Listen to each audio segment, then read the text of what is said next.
Nico Harrison is finished. Or is he? A lot of Mavericks fans would argue that after the way this whole season went down, you gotta fire Nico, find someone better to replace him, try to salvage this organization, and try to go into the next season with some level of self-respect.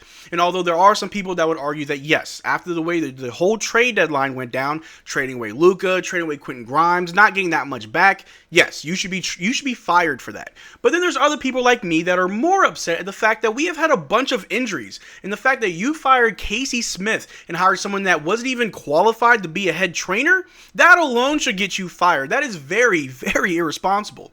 But it's not as easy as we think, and although the reports last week did come out showing that Patrick Dumont is very upset with Nico and wants to hire another executive to add a little bit of checks and balances, it may be a little bit of a risk of getting rid of Nico now when you have players like Kyrie Irving and Anthony Davis who have very strong relationships with Nico. So in this video, we're going to go over an article that came out earlier today highlighting the pros and cons of firing Nico Harrison. We're going to talk about whether or not it should happen now or later. But how's it going, everybody? My name is Marcel Martin. This is Mavs Digest, bringing you the latest news on everything Mavericks related. And before we start with today's video, we're currently sitting at 20,378 subscribers. It might be the off season, but it's not my off season. I'm still bringing you guys Mavericks content every single day that I'm allowed to. But if you want to be up to date on everything Mavericks related with our live streams, our watch alongs, our news vids, and everything else in between, make sure you subscribe so you don't miss out on a single thing that we do. But like I said, it was reported last week when all the news that was really just coming out every single day about why the Mavericks had all these injuries. Why did Nico Harrison trade Luka? What does he think about the fan base? All the craziness going on. We did find out that actually Patrick Dumont is not happy with Nico Harrison. And to put it more specifically, Dallas Mavericks owner Patrick Dumont was reportedly frustrated with Nico Harrison for not warning him how the fan base would react to a Luka Doncic trade. However, those team sources consistently expressed belief that Dumont no longer sees Harrison as a figure with irreproachable basketball expertise. Most notably, team and league sources say Dumont has had frustration with Harrison not warning him, or perhaps even more damningly, being unaware of the fandom's outrage following the trade. Those same sources say it had some influence over Dumont's decision to make Harrison appear for last week's closed media event, which Harrison didn't even want to do. So there you have it. Although that this whole season has been crazy and a lot of people want to blame the owners, even the owners are unhappy with Nico. And more specifically, Nico Harrison did not tell or not really explain to the owners how severe this trade would affect the fan base. And that right there shows me that at least Patrick understands the importance of a happy fan base. I'm not saying we have to like everything that we do, but we can't have the fans ready to just burn down the whole arena when you trade away a player. You need to be aware which players may cause a type of reaction. But that does show that Patrick Dumont understands that this may have actually been bad. I know we all understand this, but Patrick Dumont may not understand this, and a lot of other reports have come out that shows that Patrick doesn't really know that much about basketball. He's trusting Nico Harrison to do a lot of work on his end, so Patrick Dumont can just show up to games, sit courtside, and just reap the benefits of being an NBA team owner. But as far as firing Nico Harrison, he's not there yet. Now the "in Nico we trust" era has ended. He wants him to bring in an experienced executive. I think he's realized he's got to have some checks and balances that weren't in place. This is Tim McMahon on Dumont firing Nico Harrison. So unfortunately, he's not getting fired anytime soon. But what this tells me is that his replacement may be on the way, whether it's someone that Nico hires, which I don't think Nico should be responsible for hiring an executive to help him with checks and balances. I don't think that would be smart. As we have learned, Nico Harrison likes yes men. He likes people that will just do whatever he says. So let's not let Nico find his possible future replacement. It should be up to Patrick Dumont, maybe even Jason Kidd, or any other person in the front office to find somebody to pretty much be the babysitter for Nico Harrison. It was reported last year, when this whole sale went down, that Nico Harrison would be pretty much in charge of everything. We did find out that yes, Mark Cuban did still want to be involved in some capacity as far as being in charge of basketball operations. The NBA said you can't put that in the sale of the team, so it never happened. So Nico Harrison was just allowed to do whatever he wanted. More reports coming out that he likes yes men and he wants everything done his way. Doesn't really bode well for the Mavericks organization, and this is where we are, where our owner now wants to bring on a babysitter for our GM. Obviously, Michael Finley didn't do a good job the first time. Can't trust him if it happens again. But is it that easy to just fire Nico? I mean, we just talked about how possibly his replacement is on the way. There's another executive that's going to come in and help. But should we just fire Nico and hire this guy or hire anybody else? It may not be that easy. An article that came out earlier today saying Mavericks firing Nico Harrison would send them into chaos and they must avoid it. So let's see what this article's talking about, see if there's any truth behind it. The Mavericks shouldn't fire Nico Harrison just yet. Not only was trading away a 25-year-old superstar in Doncic absurd, but only receiving Anthony Davis, Max Christie, and one first-round pick in return was even more ludicrous. On top of that, Harrison traded away an up-and-coming star role player in Quentin Grimes for Caleb Martin a few days after he traded Doncic. Yeah, a lot of people would argue that after this trade deadline, that should be more than enough reason to fire Nico Harrison. I mean, some people are okay with this trade. I like Anthony Davis. I've said that many times. I just think if you're going to trade away Luka, get more back for it, or just don't trade him at all, better yet. And then trade away Quentin Grimes for Caleb Martin also stings, because we saw Quentin Grimes go on an amazing scoring run for the 76ers, although they've been heavily injured, like the Dallas Mavericks, and maybe that's why he had all that scoring capabilities and opportunities for him. But I do like Caleb Martin's defense for the most part, and that 2029 first round pick that we got from LA will eventually be good. Eventually, and then that second round pick swap for Caleb Martin, yeah. So all that being said, sure, you should be fired for that. However, it's not that easy.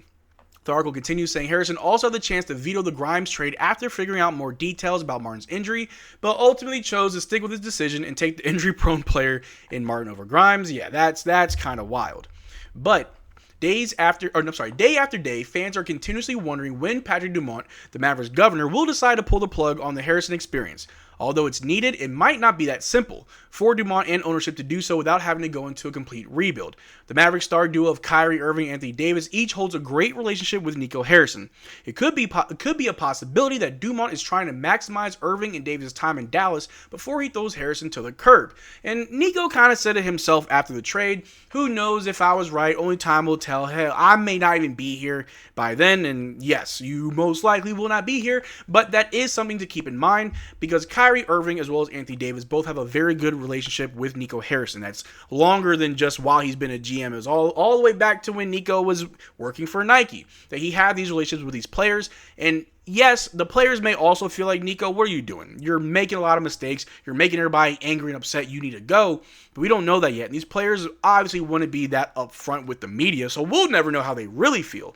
But you don't want to risk losing Kyrie Irving, especially over the summer when he's supposed to re-sign with the team. He went live on Twitch, I think, last weekend, and he kind of alluded to the fact that, yes, he's coming back.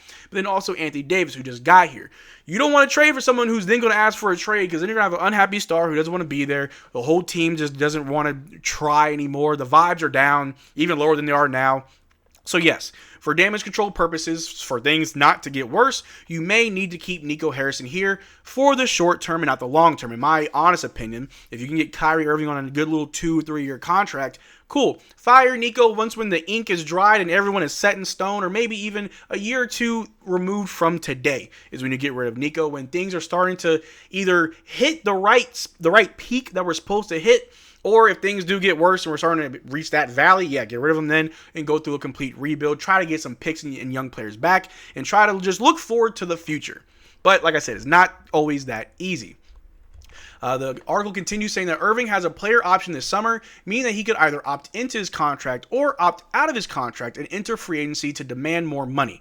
With Doncic being gone, Irving most certainly will have leverage to request a bigger and better contract.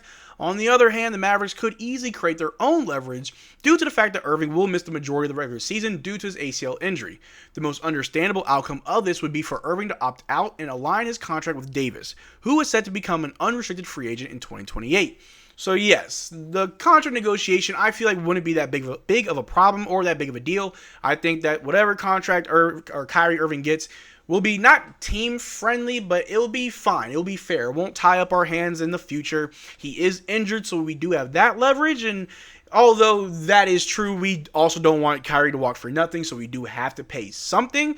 And then also, like I said, with AD's contract expiring in 2028, go ahead and extend Kyrie so they both expire at the same time. That way, if things look good, sure, we'll keep you even longer. Or if things don't look that good, you can get rid of them without having to wait another 4 or 5 years. You could do it sooner rather than later. The article continues saying Irving, who had a poor reputation while he was with the Brooklyn Nets, has been able to truly show the kind and genuine person he is since he got to Dallas. Partially, that's also due to the fact that Harrison and Jason Kidd have been so welcoming to him since he arrived, and that's true. Obviously, the relationship that Nico has with these guys, it's a long relationship, it's an old relationship, but also just the way that things have happened with Kyrie Irving. I know a lot of fans weren't so happy about getting Kyrie Irving from the Brooklyn Nets. They saw what the media was saying about him, they believed it, they thought he'd be a cancer, and ever since then, Kyrie is a very beloved Dallas Maverick. Obviously, him and Luka was something magical, and although Luka is gone, we do still have Kyrie Irving, and you don't want to risk losing one of the only stars left just because you want things done your way. Nico Harrison will have to submit to whatever these players want at the bargaining table when it comes to these contracts, and I'm pretty sure things will get taken care of. But the last thing that we're going to look at right here, the article continues saying it wouldn't be too crazy to think Deont wouldn't want to fire Harrison and jeopardize Irving's time in Dallas before a new contract is signed. Although this sounds crazy, the NBA is a business, and if there's anything Mavericks fans have learned the past few months, anything can happen.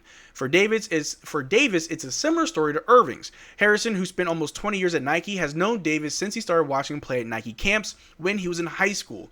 Davis has a great relationship with Harrison, Kidd, and former teammate and now assistant coach Jared Dudley. If Deont were to fire Harrison now, it could easily create a scenario in which Davis would request a trade to hit the restart button for himself after receiving a rough welcome in Dallas due to all the drama that came with the Doncic trade. So yes, just to encapsulate all of it, it's not as easy as we think. Although we do have the reports that there will be another high-level executive brought in who could easily be Nico's replacement. We can't fire him just now because we don't know what that would cause after all the craziness that's already happened this season. Why add more to it now, as the only real hurdle we have is to just get healthy for next season. We don't have to scramble for stars. We don't have to scramble for role players. We just have to get healthy and see how things can go. If you rock that boat, you may not be able to handle the storm that comes your way. But let me know what you think in the comment section down below. Do you think we should just fire him and just take a gamble on what would actually happen, or do you agree that we should definitely wait? Let me know what you think in the comment section. We can have a conversation about it. But that's all I got for you guys today. Thanks for making forward to the video. Make sure to check out our Twitter and Discord. Links in the description below, as well as our Spotify. And as always, take care, drink water. Peace.